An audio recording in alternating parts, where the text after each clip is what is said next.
Welcome to This Explainer. We are jumping right in today because we're looking at one of the absolute most compelling, emotional, and fiercely debated moments in modern sports history. We're breaking down the dramatic end of Cristiano Ronaldo's 2026 World Cup run. But listen, this isn't just your standard match recap. This is a massive story about athletic legacy. It's about drastic tactical shifts on the pitch, deeply polarized fan perspectives, and a career analysis of a figure who simply refuses to be ignored. Whether you're a diehard fan or total skeptic, how this tournament ended for him is just incredibly fascinating. Okay, let's look at our roadmap. 1. The final whistle. 2. A tactical breakdown. 3. The fan perspective. 4. Career analysis. And 5. What comes next? Section 1. The final whistle. The end of the road in Dallas. To really grasp the gravity of this moment, we have to walk through the micro details of this heartbreaking climax at the Cotton Bowl. From 90 grueling minutes, it is a complete, totally scoreless deadlock between Portugal and Spain.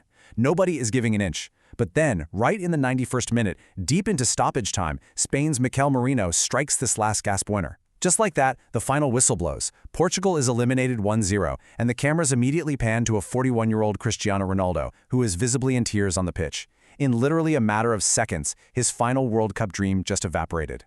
Now, almost immediately after the match, Ronaldo spoke in the mix zone, and what he said brilliantly captures his mindset. He told reporters, "I am sad to leave like this, but I have given everything. I go with a clear conscience."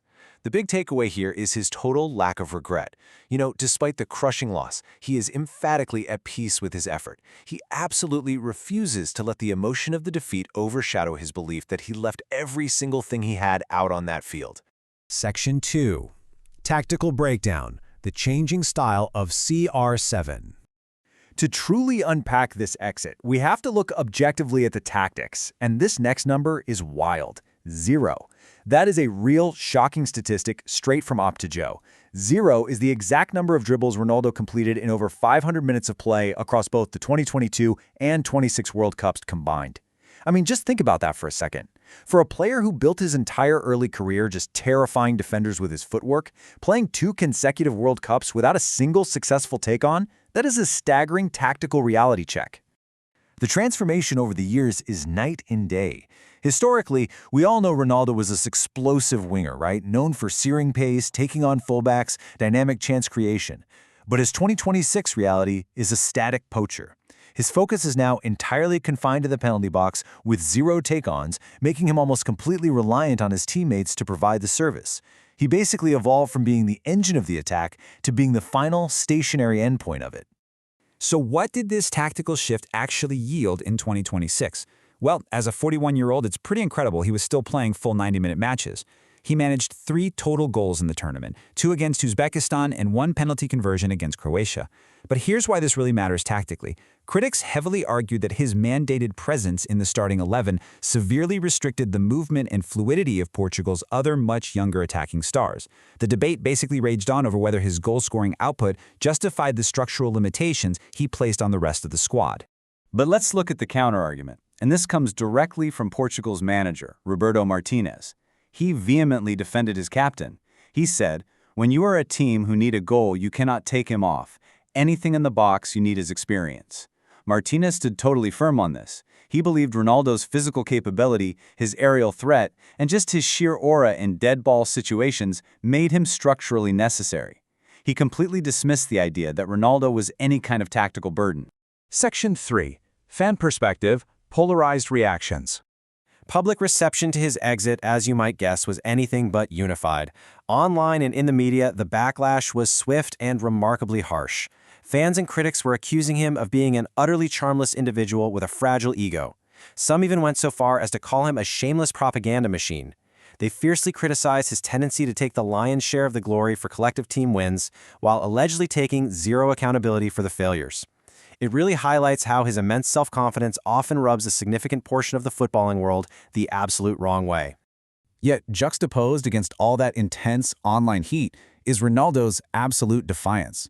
Addressing his detractors head-on, he stated, "People in Portugal have faith, they never fail us, they're always on our side. All the rest is rubbish." He entirely dismisses the global criticism. He draws this very strict line between his loyal Portuguese supporters and everyone else. It's a fascinating psychological shield, and it shows just how impenetrable his self-belief truly is. Section 4. Career Analysis Rewriting Portuguese History. Now, if we step back from the immediate reactions of the 2026 World Cup and take a macro view of his 23-year international career, we start to see exactly why he maintains that towering self-belief. Let's look at the sheer, undeniable weight of his historical stats. 233 international appearances, a mind-boggling 146 international goals, making him the most prolific goal scorer in the entire history of international football. He's the only player to have scored in 6 different World Cup tournaments, and he's secured 3 major trophies for his country. When you lay it out like this, his status as a historical titan is just beyond any subjective debate. And honestly, that legacy fuels incredibly bold statements like this one from his post-match interview in Dallas. He told reporters, "Before Cristiano, Portugal had not won anything. The best trophy I won with the national team was 2016, which for me has the same dimension as the World Cup, honestly." He is openly equating a continental European championship to the ultimate global prize. That statement infuriated football purists, but man, it gives us incredible insight into how he values his own legacy. But let's be super clear here. He is actually validating that controversial claim with a literal historical fact. Prior to his senior debut back in 2003, the Portuguese national team had exactly 0 major senior trophies. None. Post-2003, with Ronaldo at the helm, 1 European championship and 2 Nations League titles. He quite literally rewrote the history of his nation's footballing success, taking them from underdogs to champions. Section 5. What comes next? The odds of 2028. So, the 41-year-old icon has explicitly stated he won't make retirement decisions in the heat of the moment. That leaves the door wide open for speculation, and odds makers are already forecasting his future. The data from William Hill is actually very telling. The odds of him hitting 150-plus international goals sit at 4-6, but incredibly, the odds of him playing in Euro 2028 when he would be 43 years old are 2-1. That is currently viewed as highly probable. Meanwhile, signing for an MLS club is at 3-1, and retiring entirely before the 26-27 season is the least likely scenario here at 4-1. The general consensus? The footballing world fully expects him to just keep going. And that lines up perfectly with Ronaldo's own closing statements. "I won't be making any rash decisions. I don't decide anything in the heat of the moment." The crucial point to take away from this is that Ronaldo, and Ronaldo alone, dictates the end of his international career. He remains entirely at peace with his legacy, totally unbothered by outside pressure, and fully in control of whatever timeline he chooses to follow next. Which leaves us with this final, incredibly provocative question to ponder. Based on those harsh tactical realities, the extreme fan polarization, and his undeniable historic achievements, will history ultimately judge Cristiano Ronaldo as a tragic hero who perhaps held on for just a bit too long, restricting the next generation?